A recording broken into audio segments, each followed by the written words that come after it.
Imagine being at a wedding in a small village, laughter in the air, the smell of food, the joy of families united.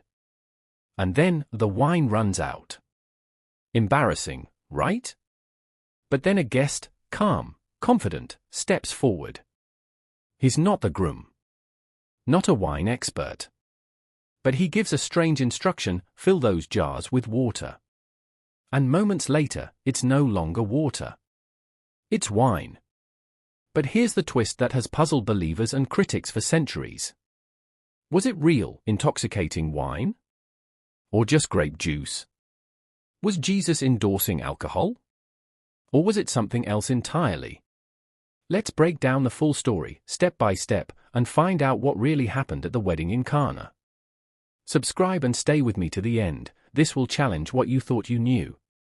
Chapter 1, the first miracle, John 2 verses 1 to 11, approx 3 minutes. Let's start with the event itself. Jesus, his mother Mary, and his disciples are all attending a wedding in Cana of Galilee. Suddenly, a crisis hits: the wine is gone. Back then, running out of wine was a major social disaster. Hospitality was a big deal in Jewish culture. Mary turns to Jesus and says, "They have no more wine." He responds, "Woman, why do you involve me? My hour has not yet come." Still, she tells the servants, "Do whatever he tells you." Then the miracle happens. 6 stone water jars, each holding 20 to 30 gallons, are filled with water. Jesus tells them to draw some out and take it to the master of the banquet. And the master is stunned. He says, "Everyone brings out the choice wine first, but you have saved the best till now." So clearly, whatever Jesus made was impressive. But now comes the real question: what exactly was this wine? Chapter 2, the word wine, what does it really mean? Approx 3 minutes. In the Bible, the word wine can be confusing. In the original Greek, the word used is oinos.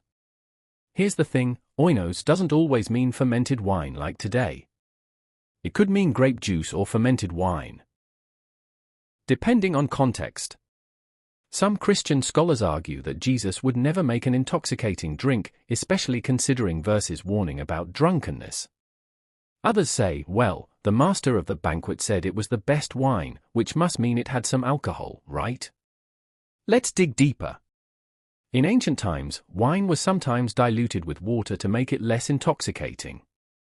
In fact, some rabbis believed drinking undiluted wine was barbaric. So the question remains, was this wine strong, weak, or even alcoholic at all? Chapter 3, would Jesus endorse alcohol? Now let's talk character. Would Jesus really create a drink that could lead to drunkenness? The Bible is clear in many places: drunkenness is a sin. Proverbs 20 verse 1 says, "Wine is a mocker, strong drink is raging." Ephesians 5 verse 18, "Do not get drunk on wine, which leads to debauchery." Would the Son of God perform a miracle that could cause others to sin? But here's the twist: drinking wine in moderation was common in Jewish culture. Even during Passover, wine was part of the tradition. Jesus even refers to wine in parables, and during the Last Supper, he shares the cup with his disciples. So maybe the better question is all wine bad, or just the abuse of it? Chapter 4, the cultural context of the miracle. Let's go back to the wedding. This isn't a Western-style wedding with a 2-hour dinner.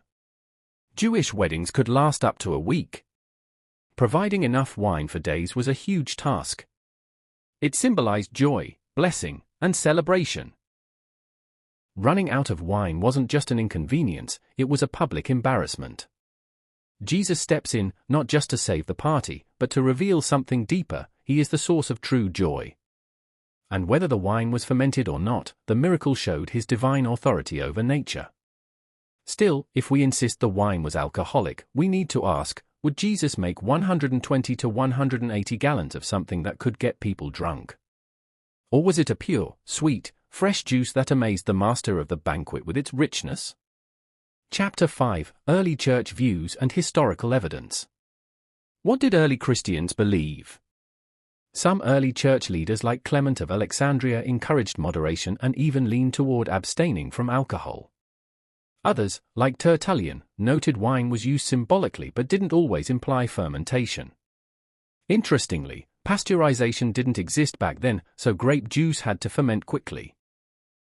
But some historians argue that ancient methods could preserve grape juice longer than we think, using boiling or sealing techniques. In other words, non-alcoholic wine was possible, though rare. Theologians remain split. Some say Jesus made alcoholic wine to symbolize the new covenant. Others believe it was symbolic, pure, and untouched by fermentation, representing his sinless nature. Chapter 6: The Symbolism Behind the Miracle. Let's zoom out. This miracle wasn't just about solving a catering problem. It was Jesus' first public sign, and it was rich with symbolism. Water, used for Jewish purification rituals. Wine, often symbolic of joy, abundance, and even the blood of the covenant. The transformation, a symbol of the new life Jesus brings. The quality of the wine, the best, could mean it was fresh, heavenly, unlike anything ever tasted before. Could it be that the real miracle wasn't just turning water into wine, but transforming ordinary things into something extraordinary? So, was it alcoholic or not? So, after all the digging, what's the verdict? Was it alcoholic? Possibly. Was it intoxicating? Probably not. Was it sinful? Absolutely not. The miracle at Cana wasn't about fermentation, it was about transformation. About Jesus revealing his glory and showing us that joy, celebration, and abundance are found in him. Whether it was grape juice or wine, one thing is clear. It wasn't about the drink. It was about the divine.